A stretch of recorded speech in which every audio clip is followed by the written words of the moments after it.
Hey everybody, after a brief hiatus, I am back. So welcome back to the channel. We're going to take a deep dive today into the galaxy far, far away. We're going to look at Andor Season 2 and really compare it to the first season and decide which is better. I have an opinion, I'm going to share it with you. But we're going to talk themes, character arcs, tension, and kind of what really makes one of those seasons really stand out the most. They're both amazing, so don't get me wrong, I loved them both. But if Season 2 is a brilliant crescendo, then Season 1 was the quiet drumbeat that made it hit harder. So let's talk about why Season 1 might just be one of the best things Star Wars has ever produced, and how Season 2 follows through without losing any of that momentum. So Season 1 had this sort of slow burn espionage thriller vibe, like Bourne Identity meets Star Wars. It took its time, it trusted us, it let characters breathe, and we felt the grind of the oppression, the paranoia, the quiet rage of people being pushed too far. It was anti-blockbuster, but in the best way. Season 2, it's faster, bigger, the stakes are turned all the way up, the action set pieces are sharper, and you can feel the series sprinting toward Rogue One. And for me, that was kind of one of the big differences. There was this firm end point, like it had to end right at the start of Rogue One, whereas Season 1 felt a little more open, like I wasn't sure where it would go. So there was some more surprises, I guess you could say. And that's where, to me, the soul of the show really lived. So let's talk about Cassian Andor. Season 1 showed us a reluctant, selfish survivor being pushed slowly into something greater. The arc was human, messy, relatable.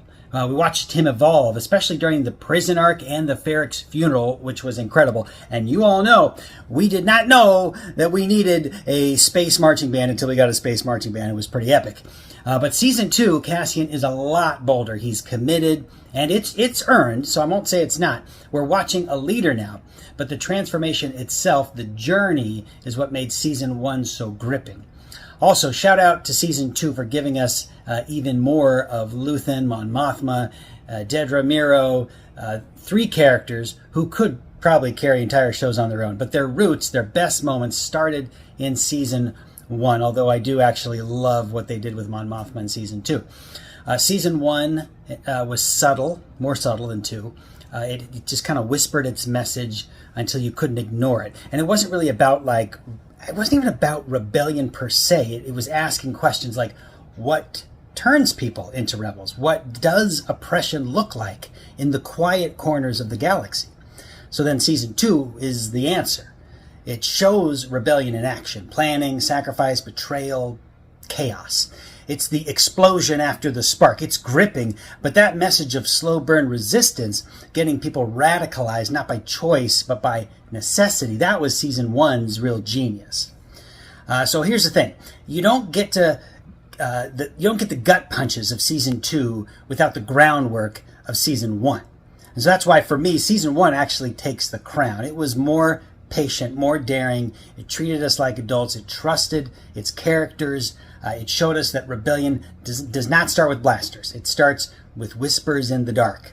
That said, Season 2 absolutely delivers. It's a phenomenal payoff. If Season 1 is the why, then Season 2 is the how.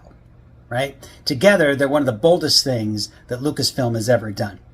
And for me, it just, again, it's that the payoff was like I knew exactly where it had to end. It was kind of like watching Episode 3 for the first time. Like, it was awesome, but like I knew, like, this is where it ends, essentially, right? And so there was no surprises, whereas Season 1, to me, was full of a lot more surprises. Again, my one standout, though, for Season 2, I'm going to give it to Mon Mothma. She was incredible in Season 2. But what do you guys think? Which season hit harder for you and why? Let's talk in the comments. Hit like if you loved Andor. Subscribe for more Star Wars deep dives and all Disney Plus, right? I review it all. And as always, the Empire is a disease, so stay rebellious. Thanks, guys.